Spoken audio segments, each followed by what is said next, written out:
जितना ज़्यादा इंटरेक्शन करोगे उतना आपको भी मज़ा आएगा। अभी आप यहाँ पे आ ही गए हो, आपने डिसाइड कर लिया है कि अभी ये शाम अकाउंटिंग बाबा के नाम करनी है। सो जितना हो सके उतना ज़्यादा पार्टिसिपेट करिए, ठीक है। ये इवेंट जो है आपको ही काम नहीं लगने वाला है।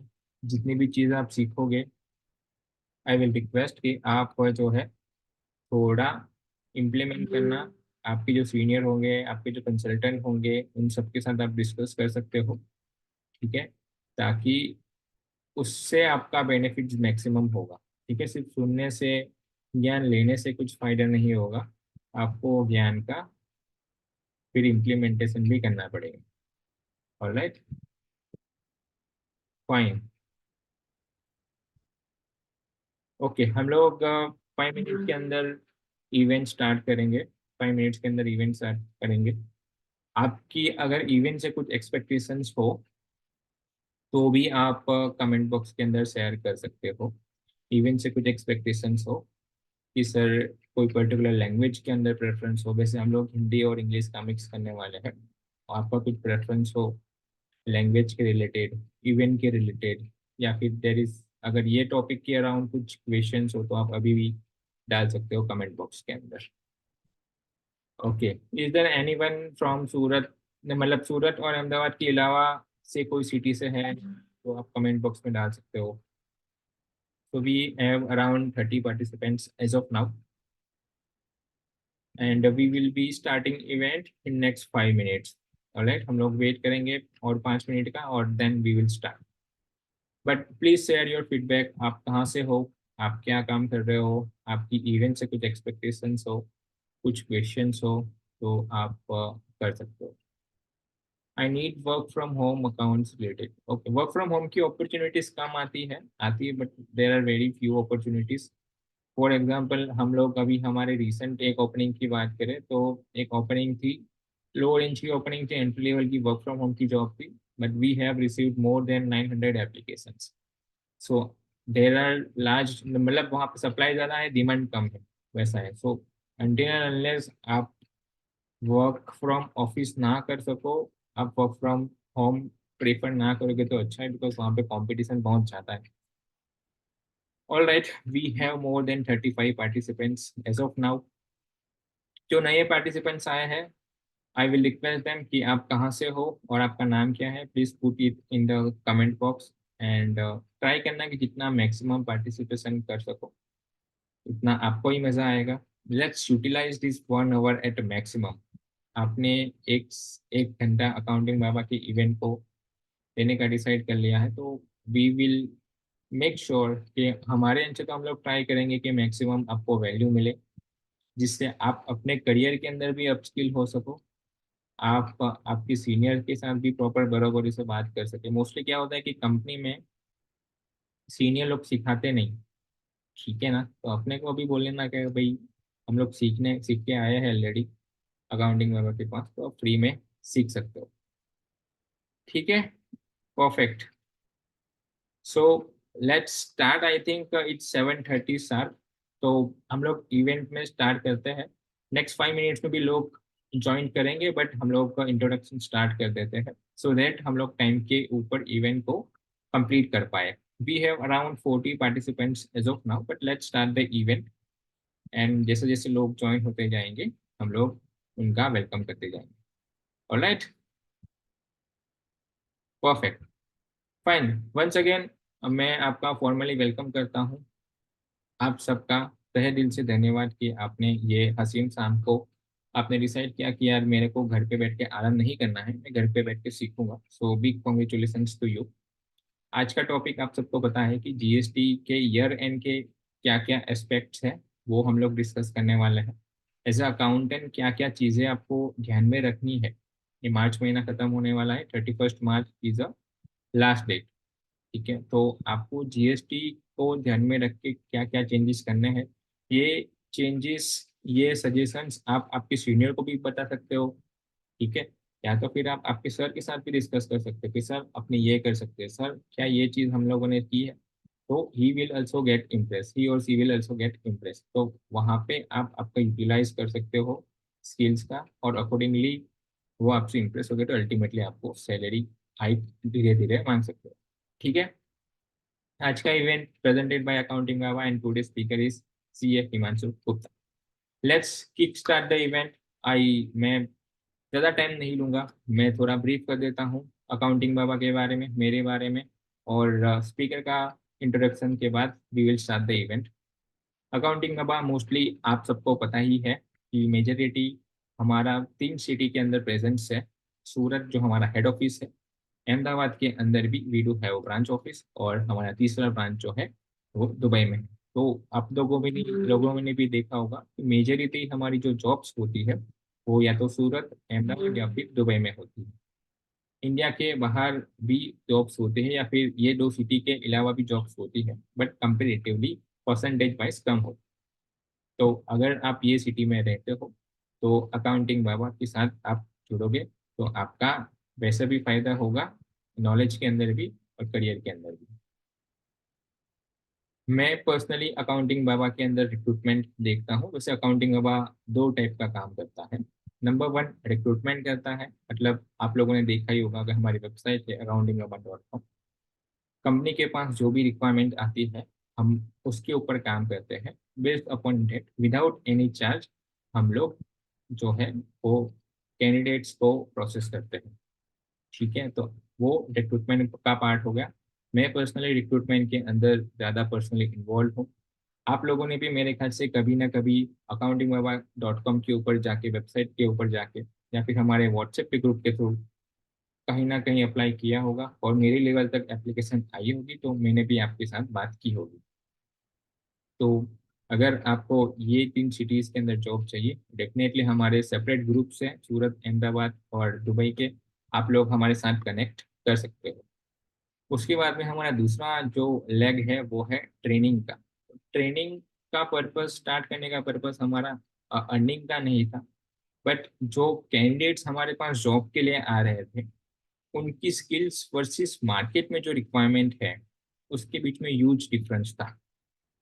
ठीक है, तो वैसे तो मार्केट में काफ़ी सारे कोर्सेज अवेलेबल थे ही, बट उनकी कॉस्ट भी काफ़ी ज़्यादा थी, तो मोस्टली स्टूडेंट्स जो है वो अफोर्ड नहीं कर पाते थे। वो पर्पज से, और वहाँ पे क्या है कि पर्टिकुलर सॉफ्टवेयर सिखाते थे, अकाउंट्स नहीं सिखाते थे, तो वो पर्पज से भी started with training. Low cost के अंदर मार्केट्स में जो ट्रेनिंग्स चलती है हम लोग ऑलमोस्ट आधे प्राइस के ऊपर ट्रेनिंग्स करवाते हैं। अगर एंट्री लेवल का कोई पर्सन है तो उनके लिए अलग ट्रेनिंग है, अगर आप ऑलरेडी अकाउंटेंट्स हो तो ऑलरेडी उनके लिए अलग जीएसटी का सेपरेट ट्रेनिंग है, फाइनलाइजेशन का अलग ट्रेनिंग है, रिकन्सिलेशन का अलग ट्रेनिंग है, इनकम टैक्स का अलग ट्रेनिंग है। तो उसके बारे में आपको ज़्यादा जानकारी चाहिए, स्क्रीन के ऊपर आपके पास नंबर है, वहाँ पे क्लिक करके आप ट्रेनिंग की ज़्यादा इन्फॉर्मेशन ले सकते हो। ट्रेनिंग क्यों ज़रूरी है? अपने आप को अपस्किल करोगे तभी जाके फिर लाइफ में आगे बढ़ पाओगे। जो आता है वही सीखोगे तो फिर आपका प्रोफाइल अपग्रेड नहीं होगा और अल्टीमेटली आपको सैलरी हाइक नहीं मिलेगा। ठीक है, तो ये पेज का आप स्क्रीनशॉट ले सकते हो, जॉब्स के लिए भी, ट्रेनिंग के लिए भी। ऑलराइट, मूविंग ऑन, 2-3 चीज़ें आपसे डिस्कस करनी थी, कुछ इंस्ट्रक्शन थे। आपका माइक म्यूट ही रखो, वैसे हम लोगों ने बैकएंड में ऐसा सिस्टम डाल दिया है कि आप अपने आप को ज़्यादा अनम्यूट नहीं कर पाओगे। उसके बाद में जितना हो सके नोट्स ले लो। ठीक है, बिकॉज अभी 1 घंटा आपको मज़ा आएगा, फिर हो सकता है कल आप भूल जाओ। तो मेक श्योर कि नोट्स ले लो, लिख लो जो चीज़ें डिस्कस हो रही है, ताकि आप बाद में उसको रेफर कर सको और अपने दोस्तों के साथ भी डिस्कस कर सको, अपने सीनियर के साथ डिस्कस कर सको। जो भी क्वेश्चंस हो आप कमेंट बॉक्स के अंदर डाल सकते हो, और जितना हो सके ज़्यादा एक्टिव रहिए, तभी जाके आपको मैक्सिमम बेनिफिट होगा ये पर्टिकुलर इवेंट से। आपके आसपास के जो डिस्ट्रक्शन है वो हटा दीजिए, या फिर आपका छोटा भाई हो, छोटी बहन हो, या फिर आपके फैमिली कोई मेंबर हो जो आपको डिस्टर्ब कर सके, तो मेक श्योर कि भाई वो उनका डिस्टर्बेंस ज़्यादा ना हो और आप स्टार्टिंग से लेकर एंड तक का पूरा इवेंट अटेंड करें। ठीक है, तो ये हमको एंटरटेनमेंट की चीज़ नहीं है, ये नॉलेज के लिए है जिससे हमको मॉनेटरी बेनिफिट होने वाला है। ठीक है, तो आपको स्टार्टिंग से लेकर के एंड तक, जैसे मूवी देखते हो ना, स्टार्टिंग से लेकर एंड तक सेम चीज आपको यहाँ से लास्ट तक का देखना है। क्वेश्चन एंड आंसर लास्ट में जो होगा वो सबसे ज्यादा इंपॉर्टेंट होगा, बिकॉज उसमें आप आपके ही साथ वाले लोग क्वेश्चन पूछेंगे उनकी लैंग्वेज में, जिससे ज्यादा क्लियरिटी आपको आएगी। और लास्ट में आप प्लीज ईयरफोन यूज करिए, जहाँ से आपका डिस्ट्रैक्शन कम हो जाए। ऑलराइट, क्या आप ओके करते हो, अग्री करते हो? प्लीज कमेंट बॉक्स में डालिए कि आप ओके करते हो, आप अग्री करते हो। Right. So now let's come to the important part of the session, that is speaker's introduction. I will now request my teammate Vansika to give a brief introduction about today's speaker. Vansika, over to you. Thank you, sir. So, hello everyone. So, today we have CA Himanshu Gupta with us. He's from Surat, Gujarat. He had qualified CA in 2015. Along with CA, he has also qualified CS and DISA. He also holds certificates in business responsibility and data analytics. He's into professional practice since 7 years, and his core competencies are GST, Business Intelligence Consultancy. Now, after this wonderful introduction, I would like to invite our esteemed speaker, CA Himanshu Gupta, to take the honor and carry forward the momentum of our event. Thank you, Vanshika. Thank you, Ketul. Thank you, Accounting Baba, for giving me this chance. My presentation is visible? Yes, yes, it is visible. Fine, great. It's first screen, right? Right. Correct. So, good evening, everybody. Hello, good evening. I want to see the response. There's no response in chat box. Oh, भाई केतुल खाना खिलाना पड़ेगा. Yes, now I can see. Great. Thanks. चलो, अभी आज का session Hindi में ही रखेंगे अपने. जी ठीक है. जी. ऐसे कोई है जो हिंदी से कंफर्टेबल नहीं है? Anybody not comfortable with Hindi? Are there anybody is not comfortable with Hindi? ये मोस्टली लोग हिंदी के अंदर ही प्रेफर करेंगे. फाइन. ग्रेट.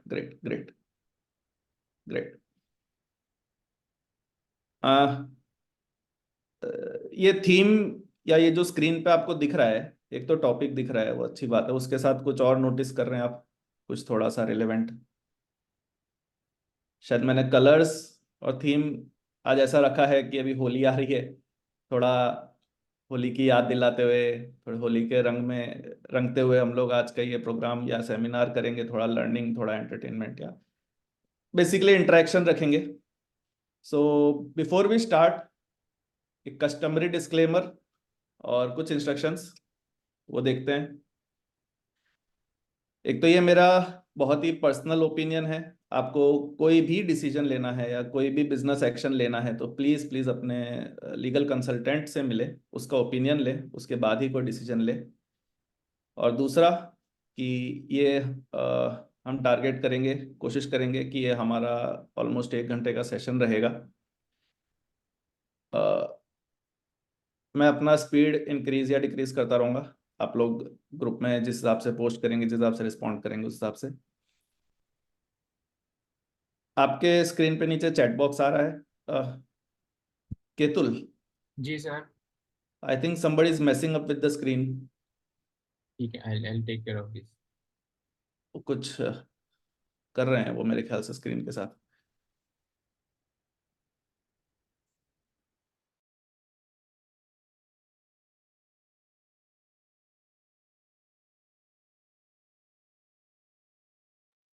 आप एक बार वापस स्क्रीन शेयर कर दो ना सर.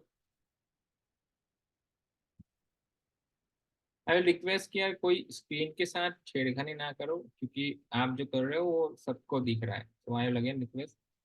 सर आप आपकी स्क्रीन वापस एक बार शेयर कर सकते हो?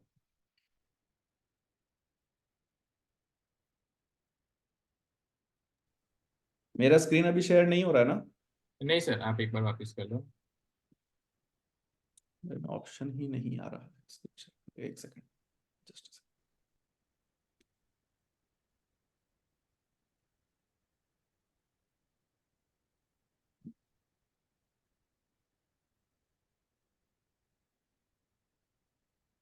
अभी चेक करिए सर. एक second.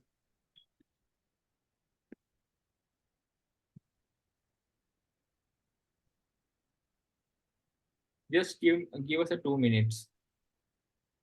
Yes, now it's visible. It's visible now, right? Yes, great. So मैं ये बोल रहा था कि नीचे एक चैट बॉक्स दिख रहा है सबको, हम लोग इसका बहुत अच्छा यूज करेंगे, मिसयूज नहीं करेंगे।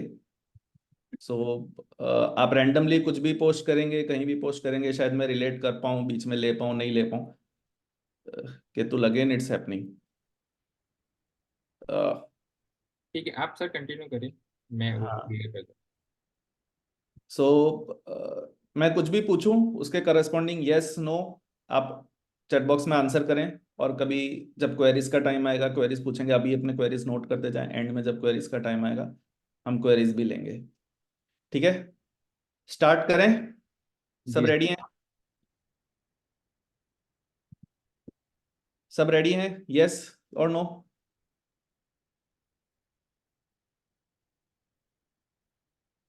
Hello, everybody is ready? चलो let's start. What is our first point? Is your GST certificate up to date? क्या आपका GST certificate up to date है? देखते हैं उसमें क्या हमारा अप टू डेट होना चाहिए। HSN कोड, पार्टनर्स, डायरेक्टर्स, अगर आपके साल के दौरान कोई भी पार्टनर या डायरेक्टर ऐड या लेस हुए हैं, या आपने प्रिंसिपल प्लेस ऑफ बिजनेस या additional place of business change किया है, या बैंक अकाउंट चेंज हुआ है, कोई आपने आउटवर्ड सप्लाई में या सेल में कोई नए प्रोडक्ट्स ऐड ऑन किए हैं, तो आप अपने जीएसटी रजिस्ट्रेशन सर्टिफिकेट को अपडेट करवाएं। इसके क्या रिस्क हैं नहीं करवाने के?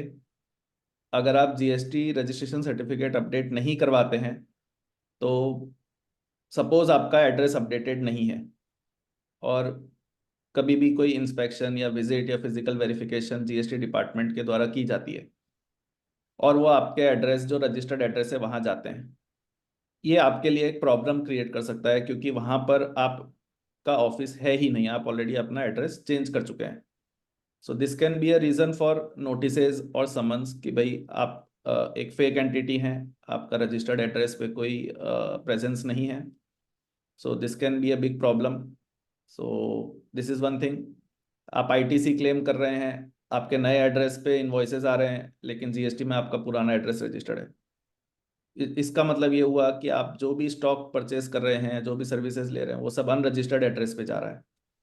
सो that can again be a problem, आपको आईटीसी क्लेम करने में ये दिक्कत दे सकता है। आप ईवे बिल इशू करते हैं, तो ईवे बिल में आपका जो रजिस्टर्ड एड्रेस है वो पुराना है, लेकिन आप नए एड्रेस से गुड्स डिस्पैच कर रहे हैं, ये भी आपके लिए एक प्रॉब्लम है। या आपको कोई रिफंड्स मिलने हैं, या कोई भी इस टाइप का मैटर है, तो अगर आपका बैंक अकाउंट अपडेटेड नहीं है तो रिफंड बाउंस हो सकता है, रिजेक्ट हो सकता है, जो आपके उसको री इशू करवाने के लिए अगेन वो डिले क्रिएट कर सकता है। सो इट्स बेटर कि आप अपना जीएसटी सर्टिफिकेट एक बार चेक कर लें कि उसके अंदर जो डिटेल्स हैं वो सही है या गलत है। इसके बेनिफिट्स वही हैं जो कि हैरेसमेंट्स और डिस्टर्बेंसेस अननेसेसरीली जो बिजनेस में नहीं होने चाहिए, वो अवॉइड करने में हमें हेल्प करेगा। Is it okay? मैं पूछता रहूंगा, और थोड़ी देर में चलेगा ना केतुल? जी। नहीं तो पता चले थोड़ी थोड़ी देर में सब गायब हो गए। तो वो चैट लॉक हो गया था, अभी they are open. Okay, okay, thanks thanks Ketul, thanks. Great great, good response. चलो, shall we move on to next point?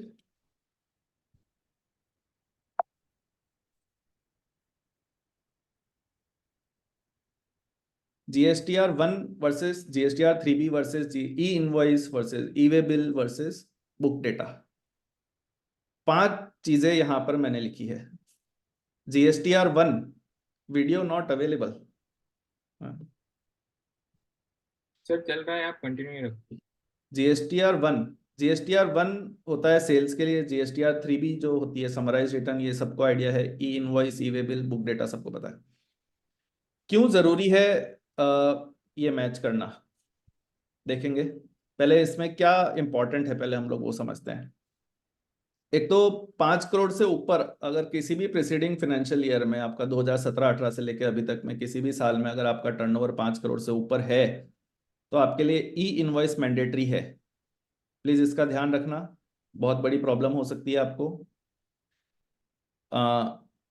आप अगर डेबिट नोट्स और क्रेडिट नोट्स बनाते हैं तो उसके लिए भी आपको ई इनवॉइसेस बनाने हैं। यदि आप जॉब वर्क रिलेटेड गुड्स को ट्रांसपोर्ट करते हैं, फॉर एग्जाम्पल आपने जो गुड्स को ट्रांसपोर्ट किया उसकी वैल्यू है 50,000 और 70,000 रुपीज, लेकिन उसकी जॉब वर्क की वैल्यू है सिर्फ 7,000 रुपीज। तो ऐसा नहीं है कि सिंस हमारा वैल्यू ऑफ जॉब वर्क 50,000 से नीचे है तो हमें ई वे बिल बनाने की रिक्वायरमेंट नहीं है। क्योंकि हमारे गुड्स की वैल्यू 50,000 से ऊपर है तो उस केस में भी हमें ई वे बिल बनाने की रिक्वायरमेंट है। तो उस चीज़ का आपको ध्यान रखना पड़ेगा, वो ई वे बिल डिलीवरी चालान के बेस पर बनेगा। अगर वो ई वे बिल आपने नहीं बनाया और इन ट्रांजिट अगर आपका व्हीकल इन्वेस्टिगेट या इंस्पेक्ट किया जाता है तो उस केस में आपको हैवी पेनल्टी पे करनी पड़ सकती है। और एक पॉइंट है कि विद इन सिटी, मैं गुजरात की बात कर रहा हूँ, विद इन सिटी अगर हम गुड्स ट्रांसपोर्ट कर रहे हैं तो हमें ई वे बिल की रिक्वायरमेंट नहीं है, भले ही वो वैल्यू उसकी 50,000 हो, 70,000 हो, 1 लाख हो, कोई भी हो। बहुत बार मुझे क्वेरीज पूछी जाती है कि 50 किलोमीटर्स वाला कौन सा रूल है, या 50 किलोमीटर्स के अंदर अगर मैं कर रहा हूँ तो ई वे बिल की रिक्वायरमेंट नहीं। प्लीज आप लोग सब ये समझ लो, 50 किलोमीटर्स वाली कोई ऐसी रूल नहीं है। वो एक एक्सेप्शनल रूल है जो ट्रांसपोर्टर्स के रिलेटेड है, बट नॉर्मली वो रेलेवेंट नहीं होता है। तो आप लोग को अगर किसी ने 50 किलोमीटर का रूल या 10-20 किलोमीटर का कोई भी रूल बताया तो आप प्लीज वो रूल को फॉलो मत कीजिएगा। देखते हैं इसके कॉमनली प्रॉब्लम्स क्या होते हैं। जनरली GSTR 1 और ई इनवॉइस में कई बार मैच होता है, जिसके कई कारण हो सकते हैं। सॉफ्टवेयर का ग्लिच कोई कारण हो सकता है, या कभी ऐसा हो सकता है जो डेटा एंट्री कर रहे हैं उनको सॉफ्टवेयर का प्रॉपर नॉलेज नहीं है, तो शायद वो बिल डिलीट करना, बिल ई इनवॉइस इशू करने के बाद उन्होंने बिल रिवाइज कर दिया, बिल कैंसिल करना भूल गए, या ऐसा कोई भी मैटर जिसके वजह से ये मिसमैच क्रिएट हो सकता है। शायद उनको पता नहीं हो, वो डेबिट नोट क्रेडिट नोट के ई इनवॉइस नहीं बना रहे हो, या जिसका टर्नओवर 5 करोड़ ऑलरेडी क्रॉस कर चुका है बट उन्हें रिवाइज्ड थ्रेशोल्ड लिमिट जो 5 करोड़ की अगस्त 2023 से की गई है उस चीज के बारे में पता है। ऐसे कोई है यहाँ पे जिनका टर्नओवर 5 करोड़ से ऊपर है लेकिन ई वे बिल नहीं बना रहे हैं, ई इनवॉइस नहीं बना रहे हैं? अगर कोई है तो पोस्ट करें।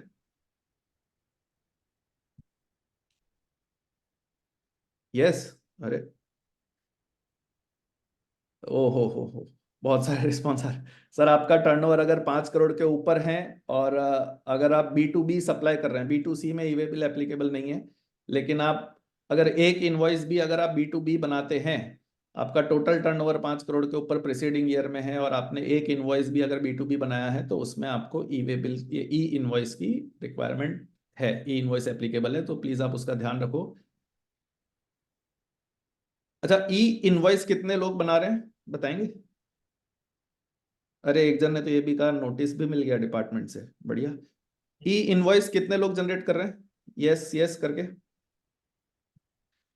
सो मेरा सवाल ये है, क्या आप ई वे बिल जो जनरेट कर रहे हैं वो ई इनवॉइस पोर्टल से कर रहे हैं या ई वे बिल पोर्टल से कर रहे हैं? कौन से पोर्टल से ई वे बिल जनरेट कर रहे हैं? जो लोग ई इनवॉइस जनरेट करते हैं मैं उनकी बात कर रहा हूँ। जो लोग ई इनवॉइस प्रिपेयर करते हैं मैं उनसे पूछ रहा हूँ कि आप ई वे बिल पोर्टल से ई इनवॉइस बनाते हैं या ई इनवॉइस पोर्टल से?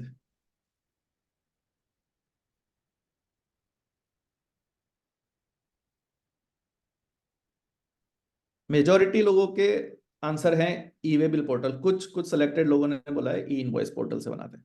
सर प्लीज आप ये नोट करो और इस चीज को बहुत स्ट्रिक्टली फॉलो करो, या इसको प्रायर अटेंशन दीजिए कि आप ई इनवॉइस के लिए लायबल हैं, इसलिए आपको ई वे बिल पोर्टल यूज नहीं करना है, आपको ई इनवॉइस पोर्टल ही यूज करना है ई वे बिल बनाने के लिए। और अगर आप सॉफ्टवेयर से भी बना रहे हैं, बहुत लोग कह रहे हैं कि हम सॉफ्टवेयर से ई इनवॉइस बना रहे हैं, ई वे बिल बना रहे हैं, सॉफ्टवेयर से डायरेक्टली बन रहा है, सर आप प्लीज सॉफ्टवेयर से भी अगर ई वे बिल बना रहे हैं, मोस्टली मेजर सॉफ्टवेयर आज भी इवन दो आपके ऊपर ई इनवॉइस एप्लीकेबल है, वो ई वे बिल पोर्टल पे जाके, ये ई वे बिल और ई इनवॉइस से होता क्या, ई वे बिल पोर्टल पे अगर मैं बना भी लूं तो प्रॉब्लम क्या है? आप ये पूछेंगे कि भाई ई वे बिल पोर्टल से बनाया तो दिक्कत क्या है? सर दिक्कत ये है कि ई इनवॉइस और ई इनवॉइस जब जनरेट करते हैं एक IRN आता है, और ई वे बिल जब बनता है वो IRN से लिंक्ड होना चाहिए। क्योंकि आपने ई इनवॉइस बनाया है तो आपका ई वे बिल उस IRN से लिंक्ड होना चाहिए। अगर आप ई वे बिल पोर्टल से बनाते हैं सेपरेटली तो वो IRN ई वे बिल से लिंक नहीं होता है, वो एक नॉन कंप्लायंस माना जाता है। इसलिए आप प्लीज ई इनवॉइस पोर्टल से बनाइए। और अगर आपको चेक करना है, जो लोग आप सॉफ्टवेयर से बना रहे हैं, अगर उनको चेक करना है कि भाई हमारा जो ई वे बिल बन रहा है वो ई वे बिल पोर्टल से बन रहा है या ई इनवॉइस पोर्टल से बन रहा है, तो उसके लिए आप एक काम कर सकते हैं, ई इनवॉइस पोर्टल पे लॉगिन करें, अपने रिसेंट ई इनवॉइस जनरेट करें, PDF जनरेट करें, उसमें आप चेक करें कि ई वे बिल नंबर रिफ्लेक्ट कर रहा है या नहीं कर रहा है। इससे आपको आइडिया लग जाएगा कि जो सॉफ्टवेयर है वो कौन सा पोर्टल यूज कर रहा है। ये पॉइंट समझ में आया? ये बहुत इंपॉर्टेंट पॉइंट है, सबको समझ में आया या नहीं आया?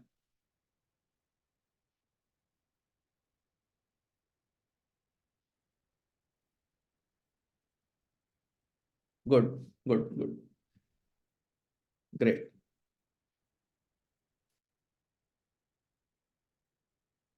Voice is clear, right? Fine, चलो। आप कई बार GSTR1 में कुछ अमेंडमेंट्स पोस्ट करते हैं, वो अमेंडमेंट्स का इफेक्ट GSTR3B में लेना भूल जाते हैं, तो प्लीज उसका भी ध्यान रखिए, ये बहुत कॉमन गलती है, इसका भी ध्यान रखिए। इन शॉर्ट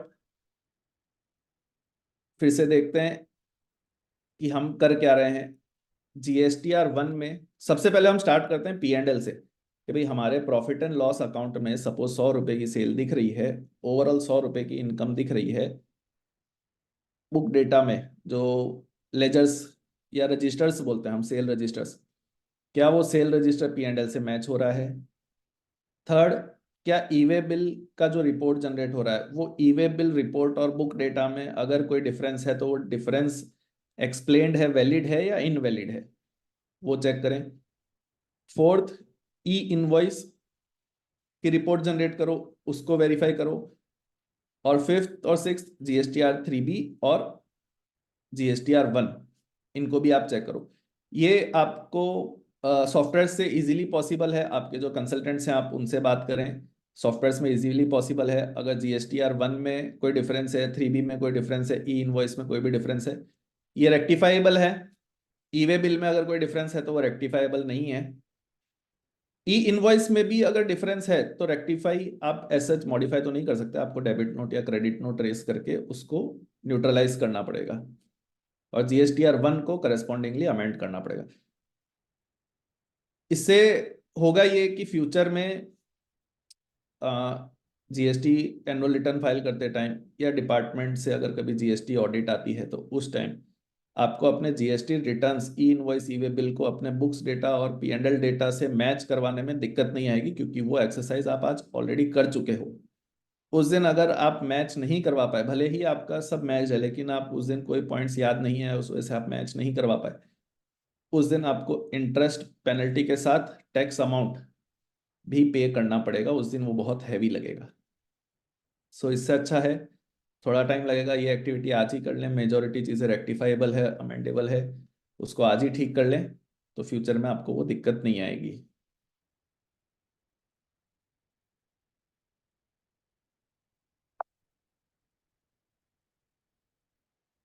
क्या बेनिफिट्स हैं? इंटरेस्ट पेनल्टी बचेगा, लिटिगेशन, अच्छा इसमें नोटिसेस भी बहुत आते हैं। GSTR1 और ई इनवॉइस में अगर मिसमैच है, GSTR1 और ई वे बिल में अगर मिसमैच है तो उसके रिलेटेड नोटिसेस भी बहुत आते हैं, आप वो भी अवॉइड कर सकते हैं अगर आप ये चीज़ चेक कर रहे हैं। लास्ट पॉइंट मैंने लिखा है, collect taxes from customers and pass on ITC to avoid future liabilities, discover after time limit incurs not only interest and penalty liability, but एक एग्जांपल से मैं समझाता हूँ। बहुत सारे लोग ऐसे हैं जो बिजनेस कर रहे हैं, ड्यूरिंग द ईयर उन्होंने कोई कमर्शियल प्रॉपर्टी परचेज की, उसको रेंट पे लगा दिया। अब वो रेंट पे लगा दिया, उसका रेंट आ रहा है, लेकिन उसका जीएसटी कलेक्शन नहीं हो रहा है और ना ही जीएसटी पे हो रहा है। आज की डेट में अगर आप उस पर्सन से जीएसटी की अमाउंट कलेक्ट करते हो, जीएसटी पे करते हो, तो उस पर्सन को आईटीसी जीएसटी की क्रेडिट मिलती है, आपकी लायबिलिटी क्लियर हो जाती है। लेकिन यही चीज अगर 2 साल बाद, 1 साल बाद या एनुअल रिटर्न के टाइम पता चलती है कि हमने रेंट के ऊपर जीएसटी पे नहीं किया है, उस दिन रेंट के ऊपर 18% plus interest at the rate of 18% per annum per year, ये आपको पे करना पड़ेगा, जिसका सामने वाले को कोई क्रेडिट भी नहीं मिलने वाला है और सामने वाले आपको उस चीज का पेमेंट भी नहीं करने वाले हैं। तब ये कॉस्ट आपके लिए बहुत हैवी होगी। तो इस टाइप के फायदे हैं अगर आप आज की डेट में अपने बुक्स को रिटर्न्स के साथ और ई इनवॉइस ई वे बिल के साथ मैच कर लेते हैं। तो क्लियर है? एक जन का क्वेश्चन है, जीएसटीआर 1 में कैंसल्ड ई इनवॉइस पोर्टल से कैसे डिलीट होता है? सर, पोर्टल से कैसे डिलीट होता है वो प्रोसीजर है पूरा सेपरेट, वो मैं अभी कवर नहीं कर सकता, आप अपने कंसल्टेंट से बात कर सकते हैं। बट विद इन 24 आवर्स अगर आपने कोई ई इनवॉइस बनाया है और अगर उसमें कोई गलती है तो आप विद इन 24 आवर्स उस ई इनवॉइस को डिलीट कर सकते हो। Is it clear? ओके, चलिए आगे बढ़ते हैं।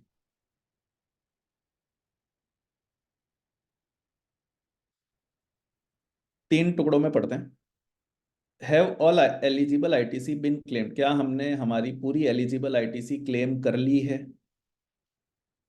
And any in eligible ITC reversed और लेफ्ट अनक्लेम्ड? क्या जो आईटीसी हमें क्लेम नहीं करनी थी वो हमने रिवर्स कर दी है या हमने वो छोड़ के उसको एक्सपेंस में क्लेम कर लिया है? Also was a comparison made with GSTR 2B? क्या हम जीएसटीआर 2B से हमारे बुक्स को कंपेयर कर चुके हैं या नहीं कर चुके हैं?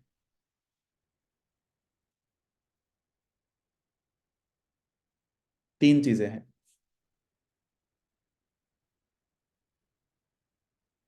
और एक पॉइंट और भी है, इंपोर्ट्स के रिलेटेड आईटीसी जनरली ये बहुत बहुत मैक्सिमम मिस्टेक्स मैंने देखी, और ये मिस्टेक्स बहुत ही बड़ी होती है क्योंकि इंपोर्ट्स में कंटेनर्स आते हैं, आपके बहुत बड़े अमाउंट होते हैं और वो इंपोर्ट के आईटीसी गलत तरीके से गलत फील्ड में क्लेम कर ली जाती है। फ्यूचर में उसको जस्टिफाई करना मुश्किल हो जाता है कि भाई ये हमने जो आईटीसी क्लेम की थी या जो रह गई वो इंपोर्ट की आईटीसी थी, और ये अमाउंट बहुत बड़ी हो सकती है। ये पॉइंट का पर्पस ये है कि आपने सपोज हम देखते हैं कि बैंक चार्जेस, इंश्योरेंस फीस या होटल एक्सपेंसेस, मैं रेस्टोरेंट एक्सपेंसेस नहीं बोल रहा हूँ, hotel expenses incurred for business purpose, बहुत बार हम इसकी आईटीसी लेना भूल जाते हैं या सेपरेट इनवॉइस नहीं होने की वजह से या उसकी प्रॉपर अकाउंटिंग नहीं होने की वजह से हम इसकी क्रेडिट भूल जाते हैं। कई बार car related expenses, personal insurance या फूड एक्सपेंसेस जो आईटीसी अलाउड नहीं है। For example air conditioner, central air conditioner जिसमें डक्टिंग होती है और वो फिक्स्ड होता है, इमूवेबल प्रॉपर्टी, उसकी भी आईटीसी अलाउड नहीं है। अगर हमने गलती से वो ले ली और फ्यूचर में कल वो डिस्कवरी की जाती है उसकी और उसको रिवर्स करवाना पड़े तो हमें 18% interest per year plus almost 50% से 100% पेनल्टी एडिशनल पे करना पड़ेगा। इसको अवॉइड कैसे कर सकते हैं? जो जीएसटीआर 2B में जो रिटर्न्स जो इनवॉइसेस दिख रहे हैं उससे एक बार मैच कर लें, तो जो आईटीसी आप क्लेम करना भूल गए हैं वो आईटीसी आप क्लेम कर सकते हैं। जिन लोगों ने रिटर्न्स प्रॉपर नहीं भरे हैं, जो 2B में रिफ्लेक्ट नहीं कर रहे हैं, उनको आप एडवांस में या प्रोएक्टिवली आप उनको इन्फॉर्म कर सकते हैं, उनके पेमेंट्स होल्ड कर सकते हैं, अपना लॉस प्रोटेक्ट कर सकते हैं। कि भाई आपने रिटर्न्स प्रॉपरली फाइल नहीं करी है, हमारा क्रेडिट हमें रिफ्लेक्ट नहीं हो रहा है। या जैसे कि मैंने थर्ड प्रॉब्लम लिखा है कि ITC claimed in wrong head due to incorrect accounting. कई बार ऐसा होता है कि आज कोई पर्सन गुजरात में है, हमें गुजरात से सप्लाई कर रहा है, लेकिन ड्यूरिंग द ईयर उसने महाराष्ट्र में कोई गोडाउन या वेयरहाउस ओपन किया और उसने सप्लाई वहां से शुरू कर दी। हम अकाउंटिंग करते टाइम हमारे मास्टर्स में जीएसटी नंबर चेंज करना भूल जाते हैं, डेटा एंट्री करते टाइम उस चीज़ को ध्यान नहीं देते और उस हिसाब से जीएसटी का क्रेडिट क्लेम कर लेते हैं। बाद में पता चलता है कि जीएसटी नंबर जो हमने डाला है वो गलत है और अब उसका हम कुछ नहीं कर सकते। ये छोटी प्रॉब्लम नहीं है। रिसेंटली लास्ट मंथ मेरे एक कलीग, मेरे एक फ्रेंड के कस्टमर को अराउंड 22 लैक्स अप्रॉक्स नोटिस आई है कि आपने जो जीएसटी क्लेम की है वो आपकी नहीं है, जस्ट बिकॉज उन्होंने रॉन्ग हेड में आईटीसी क्लेम किया था। क्या आप समझ पा रहे हैं इस पॉइंट को? यस नो करके रिप्लाई कीजिए।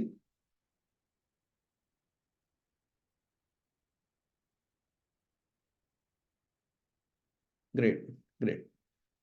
So please be very careful. ITC अगर आपने प्रॉपरली मैनेज कर लिया, आप जीएसटी की आधी जंग जीत चुके हैं। अपने आईटीसी को, जीएसटी क्रेडिट को बहुत केयरफुली, बहुत प्रोएक्टिवली मेंटेन कीजिए, मॉनिटर कीजिए और कोई भी मिस्टेक्स हैं उनको रेक्टिफाई कीजिए।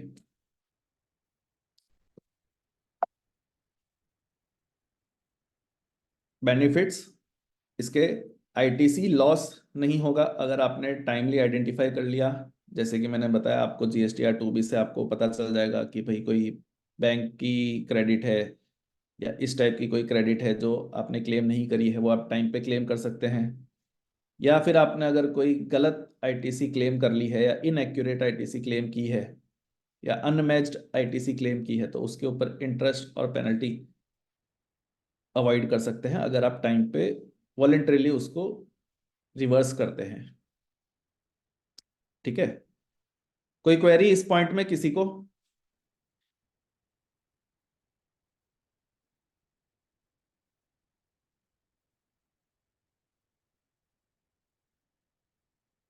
चलो, ग्रेट ग्रेट ग्रेट ग्रेट।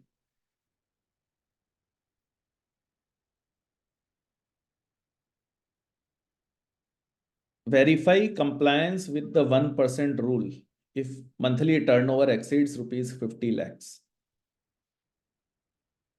यहाँ पर कितने लोग ऐसे हैं जिनका turnover, monthly turnover 50 lakhs exceed करता है बट उनको टैक्स पे करने को नहीं आता है जस्ट बिकॉज उनके पास आईटीसी बहुत सारी है? ऐसे हैं कोई यहाँ पे?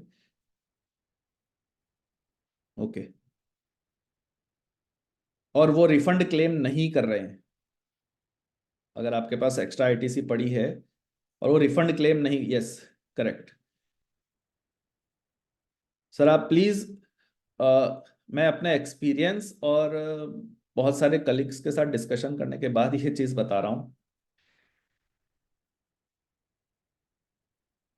ये वाला रूल मेजॉरिटी लोग फॉलो नहीं कर रहे हैं बिकॉज कंसल्टेंट्स के लिए डिफिकल्ट है इस चीज को हर महीने ट्रैक करना, कम्युनिकेट करना और क्लाइंट्स को एक्सप्लेन करना। प्लस क्लाइंट्स में उस चीज की अवेयरनेस नहीं है कि भाई ये क्यों पे करना है, ये 1% हमारे जेब से लग रहा है। नहीं, ऐसा बिल्कुल नहीं है। ये 1% जो आप पे कर रहे हैं, आप उतना आईटीसी आपका सेव कर रहे हैं, आपके पॉकेट से नहीं लग रहा है। आपके पास उतना आईटीसी है जो आप फ्यूचर में यूज कर सकते हो। लेकिन अगर आप वो 1% आज पे नहीं करते हो, फ्यूचर में आपको उस पे इंटरेस्ट प्लस पेनल्टी पे करना पड़ेगा। और जो आईटीसी आपने यूज कर ली, वो आईटीसी गई वो अलग। आज अगर आप करते हो, आपका फाइनेंशियल इम्पैक्ट है 0। फ्यूचर में अगर जीएसटी डिपार्टमेंट आपसे करवाता है तो उसका फाइनेंशियल इम्पैक्ट फिर आप कैलकुलेट कर लीजिएगा जिस दिन भी पे करवाया जाएगा। सो इट, और एक बार नोटिस आती है तो एक चीज के साथ 10 चीजें और खुलती है। सो बेटर है कि हम इसे अवॉइड करें। कोई भी डिपार्टमेंट या सिस्टम्स जो भी नॉन कंप्लायंस को ट्रैक कर सकता है, पूरी कोशिश करो कि वैसे कोई नॉन कंप्लायंस एटलीस्ट जो सिस्टम से ट्रैक किए जा सके, वो कोई नॉन कंप्लायंस तो हम एक्स्ट्रा केयरफुल होकर अवॉइड करें, सो दैट कोई नोटिस, सिस्टम जनरेटेड नोटिसेस हमें अननेसेसरीली परेशान ना करें। इसके कुछ एक्सेप्शंस भी, मैं यहाँ पे जो भी पॉइंट्स कवर कर रहा हूँ, हो सकता है बहुत सारे पॉइंट्स में एक्सेप्शंस हों, मैं एक्सेप्शंस डिस्कस नहीं कर रहा। इन केस आपको लगता है कि भाई आपके ऊपर ये पॉइंट अप्लाई हो रहा है, आपको इसमें फर्दर डिटेल में जाने की जरूरत है, आप अपने कंसल्टेंट से कांटेक्ट कर सकते हैं, उनसे एक्सेप्शन समझ सकते हैं, उससे डिटेल में इस चीज़ को कैसे अप्लाई करना है, कैसे अप्लाई करना है, वो आप चीज़ सीख और समझ सकते हैं। 1% रूल वाले में भी कई सारे एक्सेप्शन हैं, जो रिफंड क्लेम कर रहे हैं, जो इनकम टैक्स थ्रेशोल्ड लिमिट से ऊपर पे कर रहे हैं, जिन्होंने during the year already previous month में 1% से ज़्यादा टैक्स पे कर दिया है, वो सब के ऊपर अप्लाई नहीं होता है। So please be careful while taking decisions on this basis. ठीक है, ये 1% वाला रूल समझ आया सबको? बहुत सारे लोग ने पहले यस कहा था कि भाई ये हम पे अप्लाई होता है, क्या ये क्लियर है? सिर्फ 10-15 ही एक्टिव नाम दिख रहे हैं मेरे को, बाकी लोग अटेंड कर रहे हैं या नहीं कर रहे पता नहीं।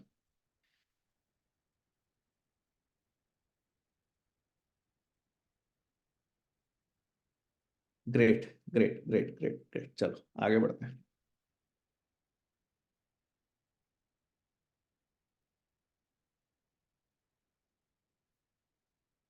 Have the RCM liabilities been paid and has the input tax credit been claimed as required? दो पार्ट है इसके। पहला पार्ट बोलता है क्या आपने पे किया है आरसीएम, और दूसरा पार्ट बोलता है क्या आपने क्लेम किया है उसकी क्रेडिट को। दोनों ही पार्ट इंपॉर्टेंट हैं, आइए समझते हैं। रिवर्स चार्ज मैकेनिज्म यानी आरसीएम किस पे एप्लीकेबल है? कई एक्सपेंसेस हैं, जैसे कि जीटीए ट्रांसपोर्ट एक्सपेंस हो गया, एडवोकेट फीस है, डायरेक्टर रेम्यूनरेशन है, कैब है, और भी कई ऐसे एक्सपेंसेस हैं जिन पे आरसीएम एप्लीकेबल है। आप प्लीज़ अपने अकाउंट्स और अपने पीएनएल को चेक कीजिए, रिव्यू करवाइए कि आपका कोई आरसीएम वाला एक्सपेंस है या नहीं आपकी कंपनी में। प्लस अपना जीएसटीआर 2 भी चेक करें। बहुत बार ऐसा होता है कि हम गुड्स ट्रांसपोर्ट करवाते हैं, जीटीए डिटेल्स अपलोड करते हैं, उसमें मिस्टेक कर देते हैं, किसी और के ट्रांजैक्शन में गलती से हमारा जीएसटी नंबर अपलोड कर देते हैं। जीएसटीआर 2B में वो चीज़ रिफ्लेक्ट करती है जिसमें आरसीएम के कॉलम में लिखा होता है यस। इसका मतलब क्या हुआ कि भाई सामने वाले वेंडर ने, ट्रांसपोर्टर ने जीएसटी डिपार्टमेंट को ये कहा है कि भाई उसने आपको सर्विस दी है और आपके ऊपर आरसीएम की लायबिलिटी है, बट एक्चुअल में ऐसी कोई आपने सर्विस ली नहीं होती है। बहुत बार ऐसा होता है। सो प्लीज उस चीज को टाइमली चेक करके जो भी ट्रांसपोर्टर है उससे मिटिगेट करवा के, और अगर नहीं पॉसिबल है तो डिपार्टमेंट को एक फॉर्मल लेटर के थ्रू आप कन्वे कर सकते हैं, जिससे कि आप फ्यूचर में अननेसेसरी लायबिलिटीज से बच सकते हैं। अच्छा, आज अगर आप आरसीएम नहीं पे करते तो कितना इम्पैक्ट है आपके ऊपर? फॉर एग्जाम्पल आपने आज आरसीएम पे किया, आपको सेम मंथ में उतनी की उतनी जीएसटी की क्रेडिट अवेलेबल हो जाती है। आपका फाइनेंशियल इम्पैक्ट क्या हुआ? 0। अब हम दूसरा सिनेरियो देखते हैं कि हमने आरसीएम पे नहीं किया कोई भी कारण से, और 2 साल बाद जीएसटी ऑडिट में पकड़ में आया कि भाई आपकी आरसीएम की लायबिलिटी थी, आपने पे नहीं किया है। उस दिन आपको आरसीएम पे करना पड़ेगा विथ इंटरेस्ट, विथ पेनल्टी, और वो आरसीएम पे करने के लिए आप अपने जीएसटी क्रेडिट बैलेंस को भी यूज नहीं कर पाएंगे, वो आपको पे करना पड़ेगा कैश में, और आप वापस उसकी क्रेडिट भी नहीं ले पाएंगे। तो आप खुद ही समझ लो कि आज की डेट में जिसका इम्पैक्ट, फाइनेंशियल इम्पैक्ट 0 है, हमें आज की डेट में 1 रुपए भी कॉस्ट नहीं आ रही है, अगर हम उस चीज को इग्नोर करते हैं और कल को 10, 20, 50 हजार, लाख रुपए, 2 लाख रुपए, कोई भी कॉस्ट अगर बेयर करनी पड़ती है, owners, business owners, proprietors, partners के लिए तो ये लॉस है ही, लेकिन अकाउंटेंट्स के लिए कि ये बहुत बड़ा हेडेक हो सकता है। कल को ये पे करने आए तो आपके ऊपर ब्लेम आ सकता है कि भाई आप उस टाइम अवेयर क्यों नहीं थे, आपने उस टाइम उस चीज का ध्यान क्यों नहीं दिया, इतनी बड़ी कॉस्ट हमारे ऊपर आ गई। बहुत मेजर पॉइंट है, आरसीएम की गलती 50% लोगों के फाइल्स में मिलती है। बहुत सारे आरसीएम के रूल्स चेंज होते हैं, आपको उनको ट्रैक करना है। पहले जीटीए के केस में पहले कुछ एग्जेम्पशंस थे, अब वो एग्जेम्पशंस भी हटा दिए गए हैं। अभी आप 1 रुपए का भी जीटीए सर्विस ले रहे हैं तो आपको उसके ऊपर आरसीएम पे करना जरूरी है। प्लीज आरसीएम को बहुत ध्यान से और बहुत अच्छे से हैंडल करें। क्या फायदे हैं timely RCM payment, duly claimed ITC? जैसा कि मैंने बताया, कोई फाइनेंशियल इम्पैक्ट नहीं है। अगर आप डिलेड पेमेंट करते हैं तो 18% इंटरेस्ट प्लस पेनल्टी और टैक्स तो आपको भरना ही है। This is a preventable and unnecessary cost, अगर अच्छे से मैनेज किया जाए तो। ठीक है, कितने लोग हैं जिनको लगता है कि आरसीएम वाला पॉइंट शायद हमसे इग्नोर हो रहा है या हम लोग उसको प्रॉपरली रिव्यू नहीं कर रहे? ऐसे हैं कोई, या सबको लगता है नहीं आरसीएम भाई हमारा प्रॉपर परफेक्ट है? यस, यस, किसको लगता है आरसीएम मेरा परफेक्ट नहीं है? वो यस बोले।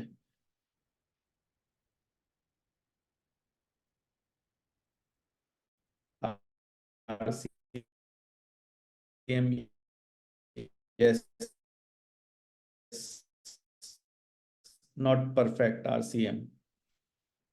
आप चेक करवाएं अपना आरसीएम, वरना आगे बड़ी दिक्कत आएगी आपको। चलो सर, लास्ट फाइनेंशियल ईयर का आरसीएम परफेक्ट नहीं है तो आप जब भी पता चले पे तो कर ही दो, ताकि इंटरेस्ट का मीटर तो रुके।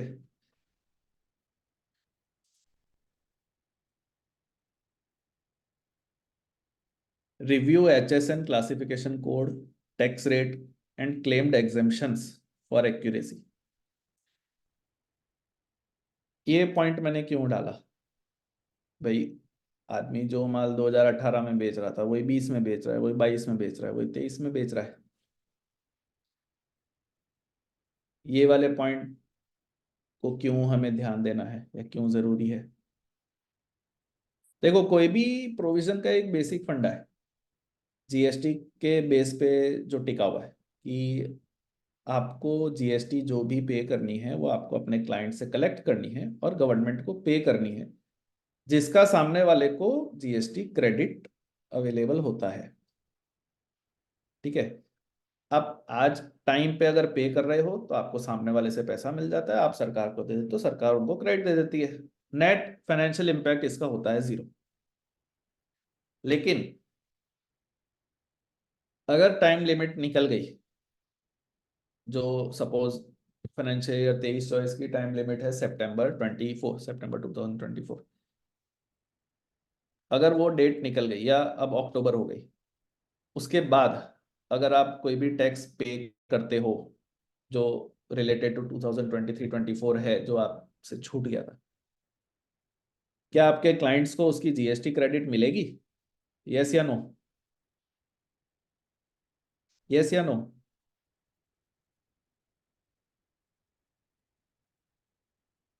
तो वो आपको पैसा देगा?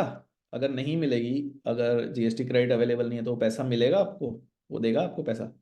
नहीं देगा। आपको interest cost plus tax cost अपने पॉकेट से बेयर करनी पड़ेगी। जहां 5% टैक्स रेट है वहां पे फिर भी एक वेरिएबल कॉस्ट है, जहां पे 12, 18 या 28% की जीएसटी टैक्स रेट है। वहां पे सपोज आपको ये टैक्स अपने पॉकेट से पे करना पड़े तो ये कॉस्ट आपके लिए डेडली हो सकती है, अनबेरेबल।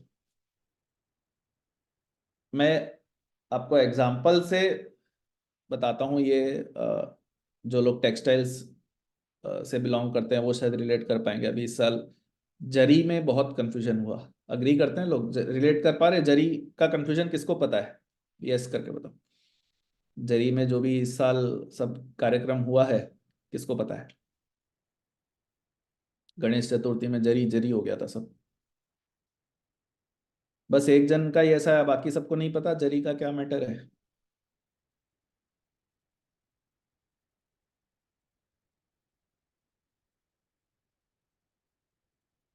जरी में एक बहुत बड़ा क्लासिफिकेशन इशू हुआ था कि जरी को हम एज अ जरी ट्रीट करें या एज अ प्लास्टिक ट्रीट करें।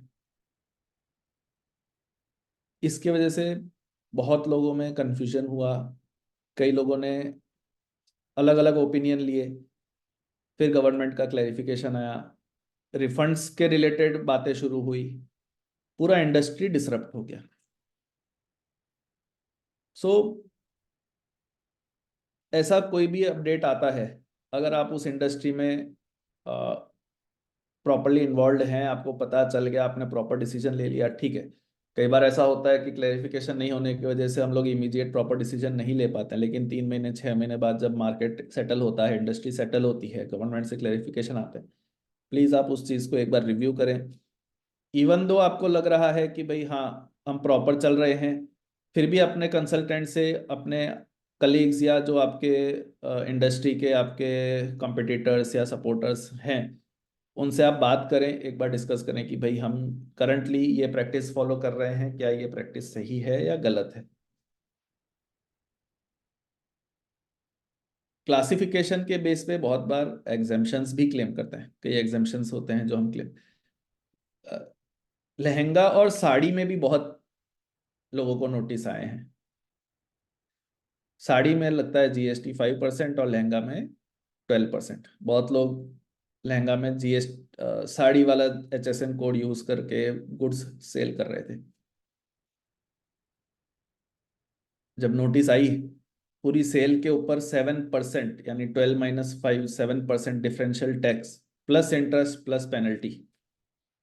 मैं आपको कंसिक्वेंसेस बता रहा हूँ, शायद आप रिलेट कर पाओ कि मतलब क्या क्या इम्पैक्ट रहा। आपकी जितनी सेल थी उसके ऊपर 7% टैक्स, कस्टमर्स को उसकी क्रेडिट नहीं मिलने वाली, प्लीज आप नोट करो, वो पैसा नहीं देंगे आपको, आपको पे करना पड़ा 7% tax plus interest plus penalty, ये तो आपको पे करना ही पड़ा। प्लस अब आपके जो कस्टमर्स हैं उसकी भी लिस्ट डिपार्टमेंट के पास है, और उनमें से जो ट्रेडर्स हैं, बड़े नाम हैं जिनका ट्रेडिंग स्केल बड़ा है, उन लोगों को भी नोटिस गई कि भाई आप जो ट्रेडिंग कर रहे हैं, आपने परचेज 5% में किया है, सेल आपने 5% में किया है। डिपार्टमेंट ने कितनी जगह से पैसा कलेक्ट किया? आपसे कलेक्ट किया, आपके कस्टमर से कलेक्ट किया। कितना कलेक्ट किया भाई? 12% जो उनको चाहिए था वो तो ले लिया, प्लस इंटरेस्ट लिया, प्लस पेनल्टी लिया, वो भी 2 जगह से लिया। तो आपको इसका इम्पैक्ट समझना होगा, इसको कैजुअली नहीं लिया जा सकता। HSN क्लासिफिकेशन बहुत इंपॉर्टेंट है, और जीएसटी में जितने लिटिगेशंस होते हैं, कोर्ट में जितने केसेस चलते हैं, उसमें HSN क्लासिफिकेशन और जीएसटी क्रेडिट, ये दो का सबसे बड़ा चंक होता है, सबसे बड़े मेजॉरिटी केसेस इन दो के बेस पे चलते हैं। सो प्लीज आप इसको ध्यान रखें। मैंने ये चीज डिस्कस कर ही ली, सर्कुलर्स नोटिफिकेशंस के बेस पे जीएसटी रेट्स चेंज किए जा सकते हैं।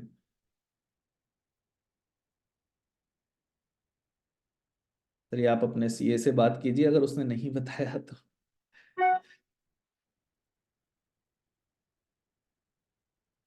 लहंगा और साड़ी वाली मिस्टेक जो लोगों ने की थी, एक्सपोर्ट में आपको गुड्स के ऊपर इंसेंटिव मिलता है, कई चीज़ों का एक्सपोर्ट होता है जिसमें आपको गुड्स के ऊपर इंसेंटिव मिलता है एक्सपोर्ट में। अगर आपने क्लासिफिकेशन गलत किया है, फ्यूचर में वो चीज़ डिटेक्ट होती है कि आप जो क्लासिफिकेशन में अपना गुड्स एक्सपोर्ट कर रहे हैं वो एलिजिबल नहीं है और आपने इनकरेक्ट इंसेंटिव्स लिए हैं, इसके बहुत हार्श कंसिक्वेंसेस होते हैं। या ऐसा मान लो, ऐसा भी हो सकता है कि आपने गलत क्लासिफिकेशन कर दिया और जो इंसेंटिव आपको मिलने चाहिए थे वो इंसेंटिव आपके मिस हो गए। तो ये आपके लिए एक बहुत बड़ा फाइनेंशियल कॉस्ट हो सकता है, ये बहुत इंपॉर्टेंट चीज़ है। HSN क्लासिफिकेशन, टैक्स रेट और एग्जेम्पशंस हर साल टाइम लिमिट खत्म होने से पहले, ऑडिट होने से पहले, एनुअल रिटर्न्स फाइल होने से पहले इन चीज़ों को एक बार रिव्यू कर लें। टाइम पे अगर चीज़ें डिटेक्ट की जाए, साल खत्म होने के 1-2 महीने के अंदर या साल खत्म होने के पहले ही चीज़ों को अगर रिव्यू डिटेक्ट कर ली जाए एरर्स को, मेजॉरिटी एरर्स में आप सिर्फ इंटरेस्ट 4-6 महीने का इंटरेस्ट पे करके उसको रेक्टिफाई कर सकते हो, उसके अलावा आपको कोई कॉस्ट नहीं आती है। लेकिन यही चीज़ अगर 2 साल 3 साल बाद पता चलती है, इसकी कॉस्ट बहुत हैवी रहती है जो रिकवरेबल भी नहीं है।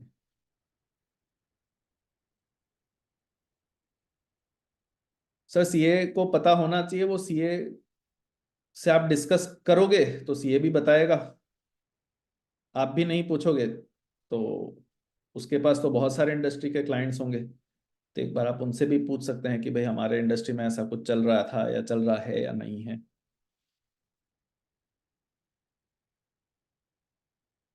नेक्स्ट,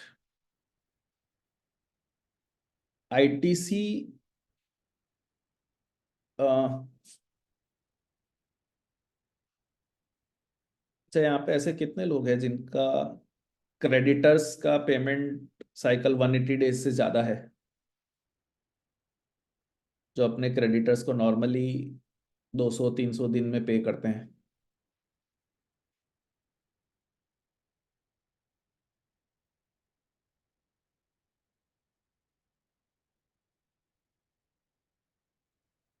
आपको ये चीज़ ध्यान रखनी है कि अगर आपका जीएसटी पेमेंट, आपके क्रेडिटर्स को अगर आप पेमेंट 180 डेज से ज़्यादा लेट कर रहे हैं, तो आपको उनकी जीएसटी क्रेडिट रिवर्स करनी पड़ेगी, और जिस दिन आप पे करेंगे उस मंथ में आप क्लेम कर पाएंगे।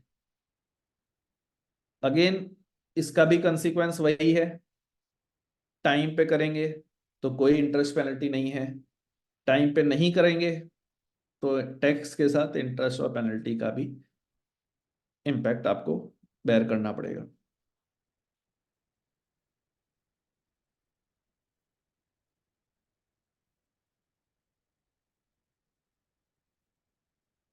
सर इंटर कंपनी ट्रांजैक्शंस क्या होता है? जीएसटी में इंटर कंपनी ट्रांजैक्शन कुछ नहीं, दो जीएसटी नंबर अलग है, दो जीएसटी नंबर अलग है तो दो अलग एंटिटी है, आपको चाहे जैसे भी क्लियर करें, लेकिन पेमेंट क्लियर करना जरूरी है, आउटस्टैंडिंग नहीं रख सकते आप उन इनवॉइसेस को। क्यों ये चीज फॉलो नहीं हो रही? मेजोरिटी लोग ये फॉलो नहीं कर रहे, मैक्सिमम लोग नहीं कर रहे। मेजर रीजन है कि भाई ट्रैक कौन रखे, आज 10 बिल का इस मंथ में आउटस्टैंडिंग 180 डेज क्रॉस हुआ, वो रिवर्स किया, कल 10 में से 2 पे किए, 10 और खड़े हो गए, परसों 3 पे किए और 5 खड़े हो गए, ये ट्रैक कौन करे? ये बहुत मेजर प्रॉब्लम है। सॉफ्टवेयर्स में आप उस टाइप का अपडेट करवाइए, सॉफ्टवेयर्स में वो मॉड्यूल डलवाइए जिसमें पेमेंट डेज का मॉड्यूल आए और जो आपको रेडीमेड ये रिपोर्ट निकाल के दे।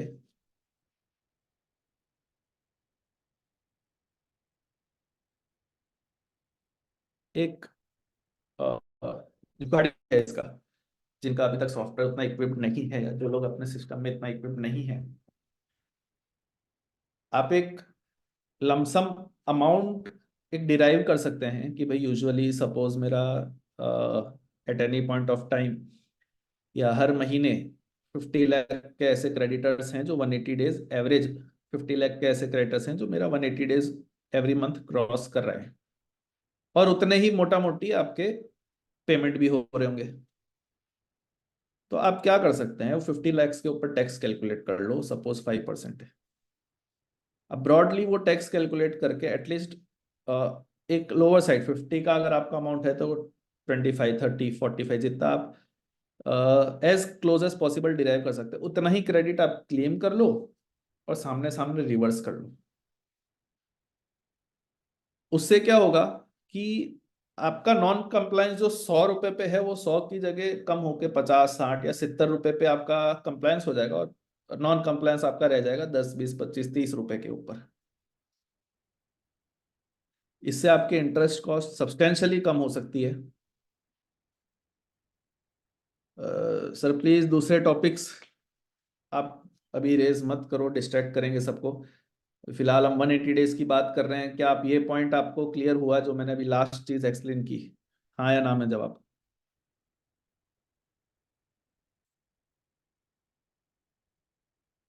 मैंने अभी तक जितनी जीएसटी ऑडिट्स करवाई है 180 डेज के पॉइंट पे हर केस में पे करवाना पड़ा है, बिकॉज टैक्स पेयर्स ने इस चीज को in spite of repeated instructions reminders, उन्होंने इस चीज को जस्ट बिकॉज कि भाई पूरी इंडस्ट्री में कोई नहीं कर रहा है, हम अकेले क्यों इस चीज को फॉलो करें, हमारा सॉफ्टवेयर सपोर्ट नहीं कर रहा है, उन्होंने ये चीज फॉलो नहीं करी और उन्हें ये कंसिक्वेंसेस बेयर करने पड़े, इंटरेस्ट कॉस्ट बेयर करनी पड़ी अननेसेसरीली, जो अवॉइडेबल थी। क्लियर है? नेक्स्ट पॉइंट पे चले।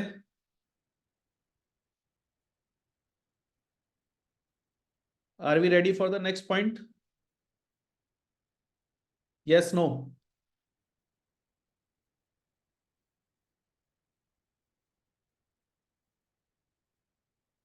ग्रेट, चलो।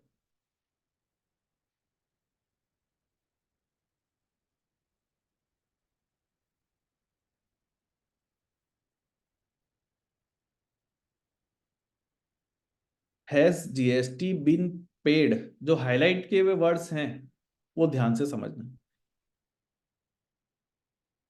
क्या आपने जीएसटी पे की है व्हीकल या ओल्ड मशीनरी की सेल पे, या फिर रेंटल इनकम जो आपके P&L में जनरली आप नहीं रिफ्लेक्ट करते, पर्सनल फाइल्स में होती है या उस टाइप के जो इनकम्स होती है, क्या आपने वो प्रॉपरली पे किया है? हाँ या ना? ये हमें सवाल पूछता है। ये क्यों पॉइंट आया? अगर आप कोई ओल्ड मशीनरी सेल कर रहे हो, अच्छा मेरे को ये बताओ, आप कोई यूज्ड 4 व्हीलर बेचते हो तो आपको उसकी जीएसटी पे करनी पड़ती है या नहीं करनी पड़ती है? यस या नो?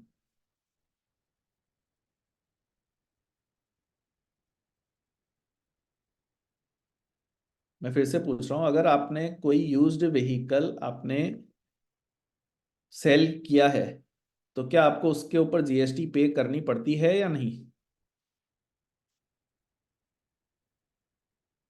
पर आपने जब खरीदा था तब तो क्रेडिट अलाउ तो किया नहीं था सरकार ने, फिर अब हमसे टैक्स क्यों मांग रहे हैं भाई?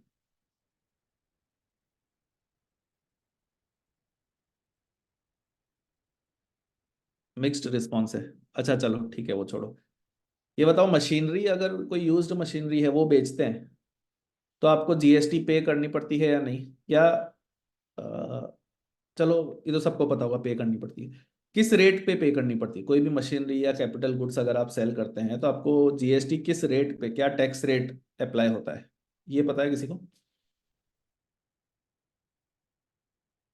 कोई शॉर्ट में मेरे को हिंट दे सकता है अगर किसी को पता हो? पूरा डिटेल्ड कैलकुलेशन तो नहीं चाहिए। कोई 18, कोई 5, कोई वैल्यू अबोव WDV, और कोई एप्रिसिएशन के हिसाब से?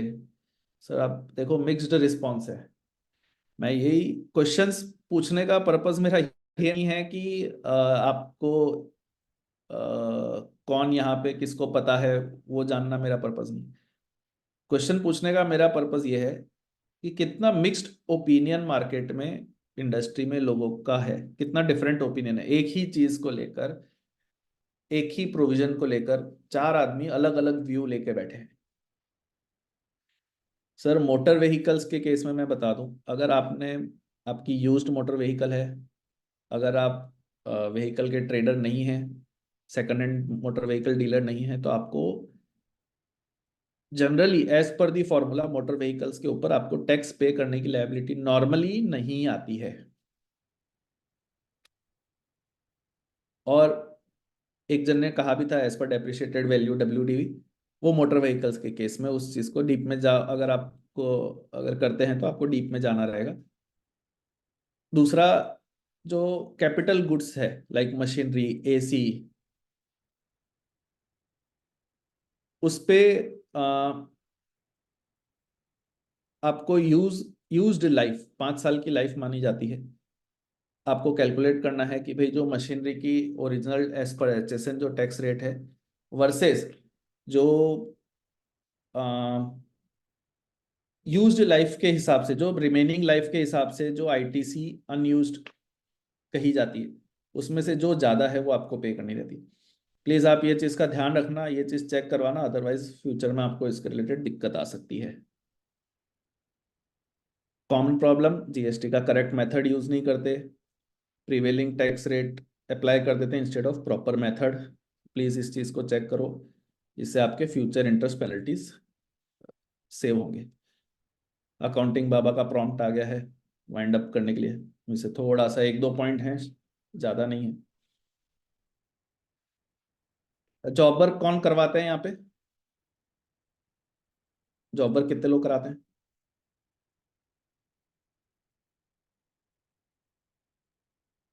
टेक्सटाइल इंडस्ट्री में मेजॉरिटी लोग जो जॉब वर्क करवा रहे हैं, या और भी बहुत सारी इंडस्ट्रीज में जो लोग जॉब वर्क करवाते हैं, उन्हें एक ITC 04 रिटर्न फाइल करने की रिक्वायरमेंट होती है, जिसमें आप ये इन्फॉर्म करते हैं गवर्नमेंट को कि भाई हमने जो रॉ मटेरियल्स जॉब के लिए सेंड किए थे वो विदिन 1 ईयर हम रिसीव बैक कर चुके हैं। तो ITC 04 आपको फाइल करते टाइम ये ध्यान रखना है, सिर्फ यही जरूरी नहीं है कि ITC 04 फाइल कर दिया हमारा काम खत्म हो गया, नहीं। आपको ये भी ध्यान रखना है कि ITC 04 में आपने जो आउटवर्ड्स डिस्पैच डिक्लेयर किया था कि भाई मैंने 100 यूनिट जॉबर के लिए भेजे, तो आपको ये भी ध्यान रखना है कि हमने 100 यूनिट्स का रिटर्न भी रिपोर्ट कर दिया है। रिटर्न में अगर वो रिपोर्ट नहीं किया, सपोज आपने बताया 100 यूनिट जॉबर के लिए भेजे और 99 वापस आया, तो वो 1 यूनिट के ऊपर आपको टैक्स इंटरेस्ट पेनल्टी पे करनी पड़ेगी। तो ये चीज़ का ध्यान रखना, सिर्फ ITC 04 फाइल करना ही सिर्फ सफिशिएंट नहीं है, उसको सही फाइल करना बहुत ज़रूरी है, अदरवाइज इसका सीरियस कॉन्सिक्वेंस है, बहुत सीरियस कॉन्सिक्वेंस। अगर आप नहीं करते हो तो आपको वेरियस इंटरेस्ट पेनल्टी टैक्स की लायबिलिटी आ सकती है। ये अनसेड है, ये स्टैंडर्ड है, हर प्रोविजन में ये आएगी आपको।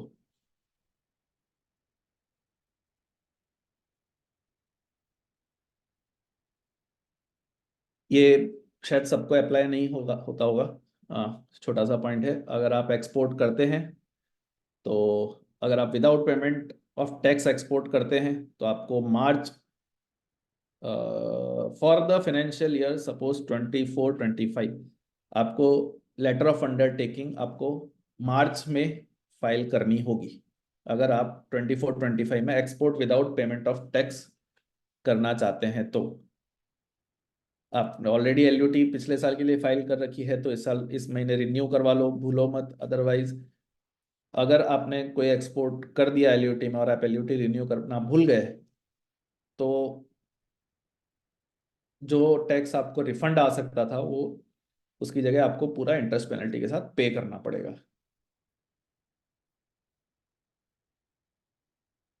सो आई गेस 10 पॉइंट हमने कवर किए हैं। क्वेरीज भी मोर और लेस साथ साथ में मैं लेते ही जा रहा था। फ्रेंड्स, क्या आपको इसमें से कोई भी पॉइंट ऐसा लगा कि भाई ये रिलेटेबल नहीं था, या हमें एक भी पॉइंट काम नहीं आया, या आपको सेशन अच्छा लगा? मेरे को यस या नो में फीडबैक दीजिए, गुड और बैड में फीडबैक दीजिए।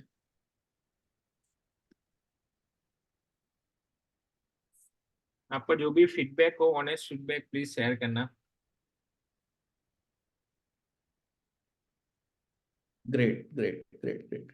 मेरा पर्पस यही था कि आज सब आए हैं तो यहाँ से कुछ तो लेके जाएं, कुछ समझ के जाएं एटलीस्ट।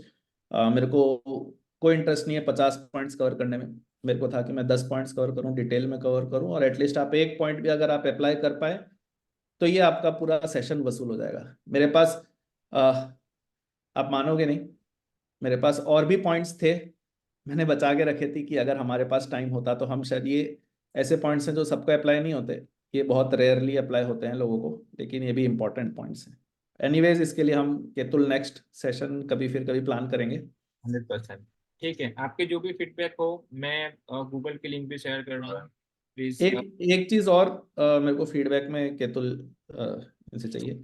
अगर आप चाहते हैं कि जीएसटी रिलेटेड में और भी कोई टॉपिक पे इस टाइप का इंफॉर्मेटिव सेशन कंडक्ट करूं, तो आप प्लीज़ वो भी अपने फीडबैक में अपने ईमेल आईडी के साथ शेयर कर सकते हैं। बट प्लीज, मैंने गूगल की लिंक डाली है, वहाँ पे जाओ, सर के लिए 5 स्टार डालो, मेरे लिए 5 स्टार डालो, ठीक है? क्योंकि ये इवेंट करते हैं, सर भी उनका टाइम लेके आए हैं। आप लोग भी मेजोरिटी, मेरे ख्याल से 80% लोग जो है इवेंट में स्टार्ट हुए थे अब तक आप हो, तो वो आपको दिखाता है कि भाई कितने आप उत्सुक हो नॉलेज लेने के लिए, अपने आप को अपस्किल करने के लिए। So big congratulations to you as well. But please, आपका जो भी फीडबैक हो, पॉजिटिव हो नेगेटिव हो, कुछ वैसी चीज़ें हो जो इफ़ यू थिंक कि इसके अंदर इम्प्रूव होना चाहिए, तो आप डाल सकते हो। मैंने वापस से लिंक शेयर कर दी है। सर, अगर आप भी आपका ईमेल शेयर कर सको, अगर किसी को आपको रीच आउट करना हो तो वो भी आप कर देना प्लीज़। मैं इसमें लिख देता हूँ मेरा email. Please give your feedback, ठीक है? उसके बिना हमको पता नहीं लगेगा कि हमने अच्छा किया, हमने बुरा किया। अगर आपको मज़ा आया हो तो 5 स्टार दे देना, मज़ा नहीं आया तो 1 स्टार दे देना। और आपका कोई टॉपिक का रिकमेंडेशन हो तो वो भी आप देख सकते हो, ठीक है? ग्रुप के अंदर भी आप शेयर कर सकते हो कि ये टॉपिक के ऊपर अपने वेबिनार करेंगे। वो होता क्या है कि सीखना काफ़ी सारे लोगों को होता है, जैसे कि आज भी अपने ग्रुप में 250 के आसपास लोग थे, बट अटेंड करने वाले लोग जो है 60 ही होते हैं। क्यों? क्योंकि अगर आप मूवी जाते हो, ठीक है, मूवी का बुकिंग कराते हो, वहाँ पे आप मिस करते हो, वहाँ पे चांसेस क्या है, 100% चांसेस है आप अटेंड करोगे। बट जब कुछ पढ़ाई की बात आती है, अपस्किल करने की बात आती है, तो अटेंडेंस ऑटोमेटिक कम हो जाती है। क्यों? क्योंकि ये फ्री है, इसलिए। बट हमारा पर्पज़ यही रहता है कि हम हमारे एंड से मैक्सिमम वैल्यू ऐड कर सके, मैक्सिमम अपस्किल कर सके, ताकि आप भी अपने करियर को अपलिफ्ट कर सको। तो मेरा और सर का आज यही पर्पज़ था। अगेन, आपका जो भी फीडबैक हो please share it with us. हमारे पास व्हाट्सएप ग्रुप के अंदर भी आप ओपन ही है, उसके अंदर भी आप आपकी फीडबैक डाल सकते हो, जो भी आपका फीडबैक हो, ठीक है? Sir, if you have anything to share.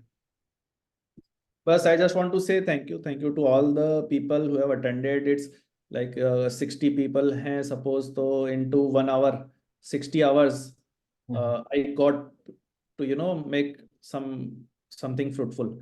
So I hope I have justified, मैंने 60 आवर्स को जस्टिफाई किया हो। आई होप आपको बेनिफिट मिला हो। That's all I want. Thank you so much. Thank you so much everyone for joining. Hope आपको ये useful लगा होगा। हम रेगुलरली ये ट्राई करेंगे कि ये रेगुलरली हम कुछ ना कुछ इवेंट्स के ऊपर, कुछ ना कुछ टॉपिक के ऊपर रेगुलरली इवेंट्स करते रहे, जिससे हम सबका फायदा हो। और अगर किसी का कोई पॉइंट मिस हो, शायद ये आप रिकॉर्डिंग भी अपलोड करेंगे, right? Recording I will be sharing in the group. हमारे यूट्यूब के चैनल के ऊपर आपको सभी रिकॉर्डिंग्स मिल जाएंगे, हम लोग उसका लिंक भी अपने ग्रुप के अंदर शेयर कर देंगे। Thank you Ketul.